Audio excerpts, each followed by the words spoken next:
Kan wudhu kayak gitu, ya wudhu sama. Kalau enggak wajah saya udah kayak apa? Saya perlu air.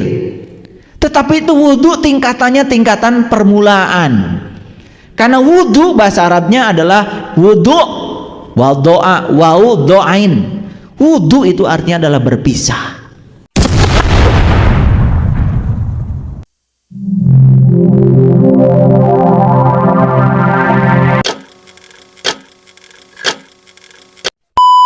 Suka berwudu? Suka.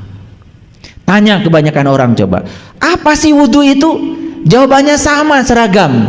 Pasti bersuci, bukan? Pasti bersuci, bukan? Lah kenapa Anda mengatakan wudu bersuci? Karena banyak orang ambil air, kemudian dibasuhkan ke muka, basuhkan ke tangan, basuhkan ke kaki, lalu setelah itu mengatakan kita sudah suci, kan begitu. Ada yang salah nggak di sana? Nggak salah, tetapi itu kebanyakan.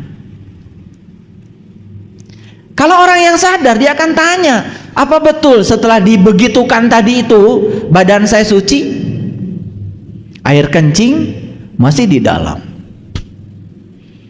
berak pun nggak keluar semua, masih di dalam.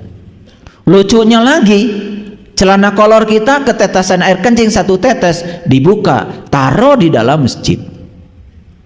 Kita lupa bahwa sebetulnya yang ada di kantong kemih kita ribuan tetes. Harusnya kalau kolor kita yang ketetesan satu tetes dibuka dan ditaruh di pinggir masjid, harusnya kantung kemih pun minta dibuka dulu sama dokter, taruh dulu di rumah sakit biar tubuhmu suci. Saya ngomong pakai bahasa awam nih, bahasa umum, supaya kita waras. Apa saya tidak pernah melakukan wudhu kayak gitu? Ya wudhu sama. Kalau enggak wajah saya udah kayak apa? Saya perlu air. Tetapi itu wudhu tingkatannya tingkatan permulaan. Karena wudhu bahasa Arabnya adalah wudhu wal doa wau doain. Wudhu itu artinya adalah berpisah.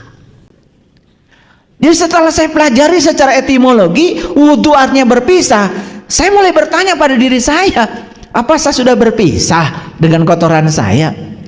Apa sudah berpisah dengan yang selain Tuhan? Karena kalau wudhu itu berpisah, berarti sholat itu artinya menyatu.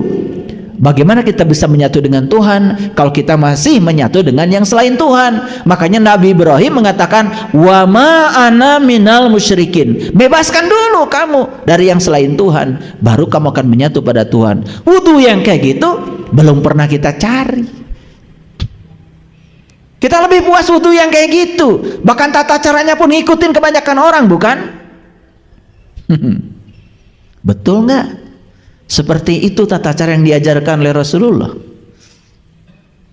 Apa betul kita membaca teks langsung yang diajarkan Rasulullah, atau kita mengikuti kebanyakan orang mengajarkan seperti itu? Itu populer.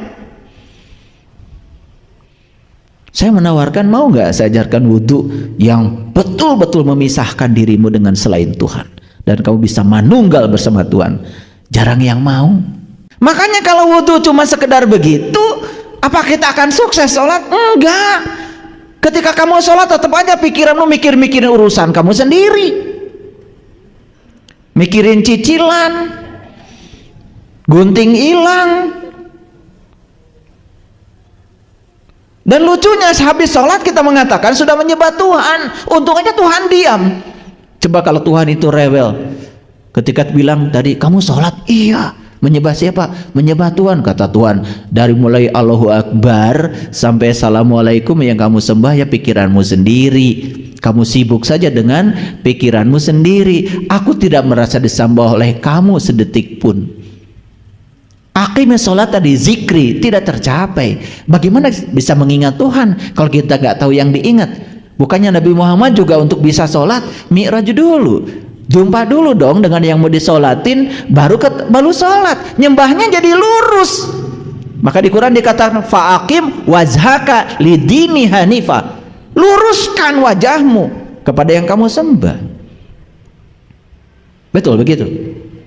Boro-boro lurus, bolak belok. Tapi kalau sudah salam Lihat orang gak sholat, mulai mengkritiki orang. Bukan mikirin sholat saya dampaknya apa, bukan mikirin sholat saya sudah sholat belum, terus saja menyerang pihak lain. Itu namanya populer. Nah, kita jelaskan dulu nih bahasa kamus populer. Kalau berbicara tentang haji secara populer, pasti mikirnya pergi ke tanah suci. Dan kita menganggap tanah yang di sana suci. Yang bilang suci kan kita juga. Padahal maling di sana ada, yang nyolong juga di sana ada, orang berantem juga di sana banyak. Kalau disebut tanah suci kan harusnya sudah suci dong. Tapi pikiran kita mengatakan tanah suci. Ya sudah, kalau kita pergi ke sana kita jadi suci, begitu? Jadi seakan-akan suci cuma di sana, di sini nggak ada suci gitu. Sama seperti masjid, ada batas suci. Sucinya cuma di masjid aja, keluar dari masjid udah ngomong kotor juga nggak apa-apa. Karena batas sucinya kan cuma sampai di halaman. Maka di masjid ini nggak boleh ada tulisan batas suci. Pernah ada masyarakat datang ke sini, Pak mau nempel batas suci? Nggak ada. Di sini batas suci tidak ada. Suci di masjid dan di luar masjid. Nggak boleh dibatasi. Padahal Allah bilang dalam Al-Quran, walillahi 'alan nas hijjul bait, wajib setiap manusia berkunjung ke rumah Tuhan.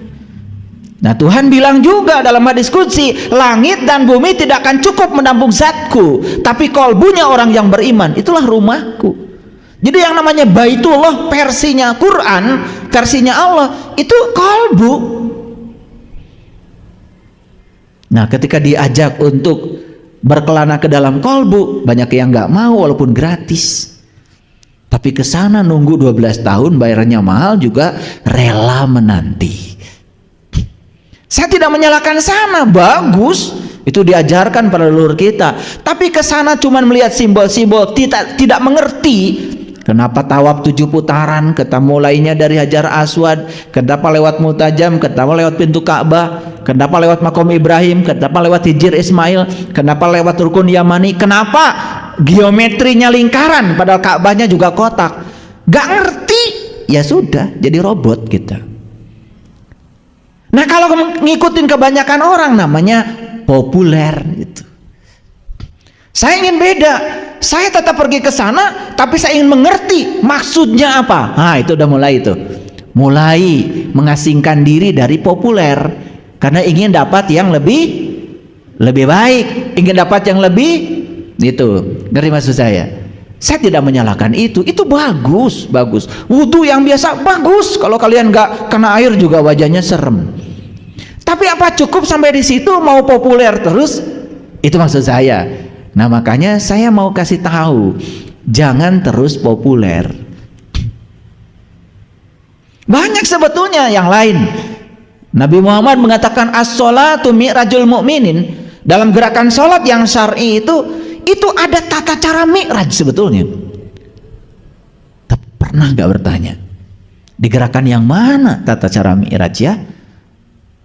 Kata mi'raj ini sudah bahasa umum, bukan bahasa populer. Bukan bahasa khusus, bahasa populer. Kan sering kita Isra Mi'raj, peringatan Isra Mi'raj banyak.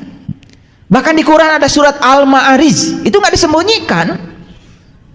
Cuman kata Mi'raj lebih banyak dikenal dalam kesusastraan Arab. Tapi inti dari Mi'raj itu kan sebetulnya Nabi Muhammad bertemu Tuhan, kan? Betul nggak? Kan itu saja sebetulnya. Lalu timbul pertanyaan, apa yang boleh ketemu Tuhan itu cuma Nabi aja? Masa Tuhan begitu? Masa Tuhan hanya mau diketemui beliau aja, nggak mau diketemui sama kita ini? Masa begitu? Jadi kalau kita sebetulnya tidak mulia, ya karena Tuhannya nggak mau ketemu. Masa begitu? Sedangkan Tuhan mengatakan walillahi 'alan nas hijjul bait, wajib setiap manusia berkunjung ke rumahku. Untuk apa? Bertemu aku. Maka di Quran Allah mengatakan li ila fi Quraisy ila fi rihlata sitai wasy falyabudu rabb hadzal bait. Sembah yang punya rumah, jangan sembah rumahnya. Berarti kalau Tuhan bilang sembah yang punya rumah, jangan sembah rumahnya, berarti Tuhan mengajak kita untuk berkunjung ke rumahnya agar kita bisa berjumpa dengan Dia. Kan sebetulnya itu biasa itu ayat-ayat biasa. Cuman karena kita mengikuti yang populer, sehingga kita menjadi terjebak dalam popularitas. Makanya orang semacam saya ini pengikutnya tidak banyak, karena tidak populer. Ketika saya menyampaikan kebenaran, ya memang berat, kebenaran itu pahit, tapi saya berani karena ini kebenaran. Cuman saya jadi tidak populer. Jarang yang ngundang sama saya itu. Kalau yang populer kan undangannya juga mahal, betul nggak? Kayak saya ini yang ngundang aja udah jarang, takut ngundang saya.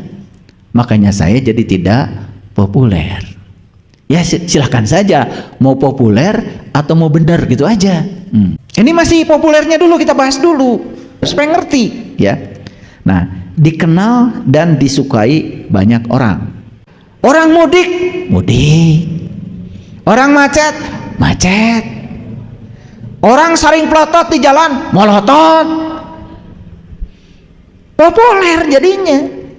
Tidak ada keinginan untuk menjadi orang khusus. Kalau ingin khusus berarti saumnya harus khusus dong. Ramadannya juga harus khusus. Benar-benar tuh yang namanya setan itu dibelenggu Ramadan. Bisa ada ilmunya kalau mau. Tapi kalau nggak mau ya sudah. Katanya Ramadan setan diikat, dibelenggu. Tukang tipu tambah banyak, yang ngurangi timbangan di pasar tambah banyak, yang korupsi tambah banyak, yang marah-marahan di jalan tambah banyak. Mikir dong, mana tuh setan dibelenggu? Cuman ceramah aja di masjid, setan dibelenggu, nggak ngerti. Karena kita mau yang populer, nggak mau yang khusus. Pernah lihat setan? Setan tuh kan udah seulang-ulang, setan tuh yang suka berbisik, ya kan? Iya, mau ngasih sama orang, awalnya sih udah niat mau ngasih, begitu mengeluarkan ada yang berbisik, enak aja. Cari duit tuh zaman gini susah, orangnya kan jag-jag, masa dikasih? Cari pembenaran untuk tidak berbuat. Yang berbisik tuh namanya setan. Ketemu sekarang setan? Ketemu sekarang? Ya itu yang berbisik. Pakai jilbab, pakai kacamata juga, lah itu. Pakai bedak lagi, pakai lipstick juga, pakai peci juga, pakai batik malah tuh. Ketemu kan sekarang? Nah itu. Cuman kita belajar setan tuh seakan-akan suatu entitas di luar diri kita, padahal setan itu diri kita. Jadi definisi setan menurut leluhur kita nyata, ya, bukan ilusi, nyata. Jadi yang pertama, diketahui dan disukai orang banyak, itu populer. Yang kedua, disukai dan dikagumi orang banyak, populer tuh namanya, ya. Yang ketiga, sesuai dengan kebutuhan. Tuhannya saya cetak gede, sesuai dengan kebutuhan masyarakat pada umumnya. Tahu Tuhan belum tentu Allah. Saya kalau ngetik itu jangan bilang saya salah ketik, hati-hati. Ini lihat, sesuai dengan kebutuhan masyarakat pada umumnya. Tahu Tuhan itu apa saja yang kamu pertuhankan, itu Tuhan. Uang bisa menjadi Tuhan, pasangan hidup bisa menjadi Tuhan, jabatan bisa menjadi Tuhan. Terserah kamu dipertuhankan apa tidak. Allah juga bisa menjadi Tuhan kalau dipertuhankan. Tapi kan kebanyakan yang dipertuhankan yang selainnya Allah, betul nggak? Nah makanya sesuai dengan kebutuhan orang banyak. Karena orang banyak itu kan menuhankannya apa saja yang mau dipertuhankan. Ada gak orang menuhankan duit? Ya udah, itu populer. Paham? Kan sekarang ini kalau melihat orang, wah bahagia ya, rumahnya mentereng, mobilnya keren, betul nggak? Kasurnya king coil, betul? Tasnya LV, Hermes, macam-macam. Minyak wanginya juga dari Eropa. Kan kita sebut orang itu bahagia, betul? Itu populer. Padahal begitu kita selidik ke dalamnya, belum tentu. Baru senang. Kalau senang itu mendapat. Kalau bahagia belum tentu. Senang dan bahagia itu beda. Kalau senang itu mendapat, kalau bahagia itu justru melepas. Justru orang bahagia itu bukan mendapat, melepaskan sesuatu, itu bahagia. Ada orang lain butuh bantuan, kemudian kita tolong. Nah, dia bahagia, kita yang menolong, bahagia. Itu namanya bahagia itu begitu, melepas, bukan mendapat. Makanya saya tanya kemarin peserta piknik ya, rekreasi di Jogja. Tadi kamu sudah makan? Sudah. Gimana makannya? Enak apa nikmat? Nah, ini aja udah mulai pusing ya. Makan itu enak. Naik mobil yang nyaman enak. Naik pesawat enak. Pakai baju yang mahal enak. Awas, bukan nikmat. Karena nikmat itu hanya diberikan pada 4 golongan. 1 para nabi, yang kedua para sidikin, yang ketiga para syuhada, yang keempat para solihin. Nikmat gak ada kaitannya dengan baju bagus. Nikmat gak kaitannya dengan makan enak, gak ada. Dengan makanan yang mewah, gak ada. Makanya di Quran tidak ada orang yang dapat nikmat orang kaya. Yang dapat nikmat cuma 4: para nabi, para sidikin, para syuhada, para solihin. Di luar itu tidak dapat nikmat. Makanya kita suka GR juga. Kenapa? Bikin rumah baru, syukuran. Judulnya tasyakur binikmat. Ayat yang dibacanya la in syakartum la azidannakum wa la in kafartum inna azabil lasadid. Eta we bisana. Di Quran itu tidak ada cerita enak. Di Quran cuma ada cerita nikmat. Dan nikmat terbesar cuma satu.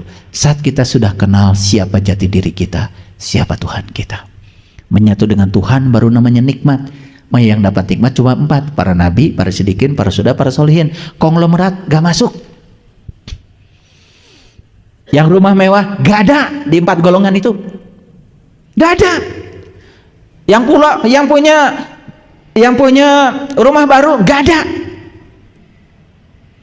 Makanya nanti kalau kalian syukuran rumah baru, undang saya, biar bisa bedakan mana senang, mana bahagia, mana enak, mana nikmat. Itu aja masih pusing di kepala kita. Betul? Wah, kita ini sudah dapat nikmat yang banyak dari Allah. Apa saja? Baju baru, ya, mobil baru. Itu bukan dapat nikmat, dapat enak.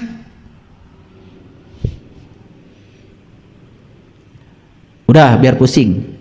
Kan ngaji dengan saya supaya pusing. Ya, kalau udah pusing berarti nanti akan mencari supaya nggak pusing. Jadi sekarang saya tidak tuntaskan penjelasannya supaya pusing aja. Jadi beda ya, enak beda dengan nikmat, senang beda dengan bahagia. Yang kalian cari apa? Senang atau bahagia? Bahagia kan? Makanya salah alamat. Yang kamu cari bahagia, yang diudag-udag senang. Akibatnya salah alamat. Jadi gak dapat tuh bahagia, karena kita tidak bisa membedakan bahagia dan senang. Lalu yang berikutnya, mudah dipahami orang banyak, itu namanya populer. Nah, makanya ngaji dengan saya, maaf kalau sedikit naik, tidak terlalu populer. Perlu pemikiran yang tajam, karena di sini kita akan naik kelas supaya tidak terlalu populer. Siap? Oke, kalau sudah siap, baik. Jadi menurut Kamus Besar Bahasa Indonesia, arti kata populer adalah dikenal atau disukai orang banyak. Arti lainnya adalah disukai dan dikagumi orang banyak. Ya, kalau mau populer, ya udah gampang. Bikin saja di TikTok asal viral. Ya kan?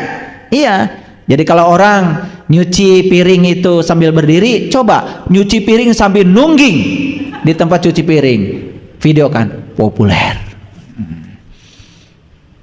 Ngerti maksud saya? Oke. Tapi saya tidak bicara itu. Lihat sekarang, bagaimana caranya supaya kita mengerti bahwa sebetulnya populer belum tentu benar. Yuk kita baca ayat ini. A'udzubillahi minasyaitonirrajim. Bismillahirrahmanirrahim. Ini ayat tentang berlindung ke dalam gua. Ya, berlindung kemana? Ke dalam gua. Coba kalau orang Jakarta bilang gua gimana? Gua, gue. Jadi berlindung ke dalam gua berarti berlindung ke dalam gue, ke dalam aku itu. Makanya kata gua dalam Quran itu keren. Bukan gua seperti gua Gati Jajar, gua Pawon, bukan gua itu mah poek. Bararau. Tapi berlindung ke dalam gua artinya meniti ke dalam diri. Yuk kita baca ayatnya. Ingatlah tatkala para pemuda itu mencari tempat berlindung ke dalam gua. Jadi para pemuda nih cari tempat berlindungnya kemana? Ke dalam gua. Kok pemuda?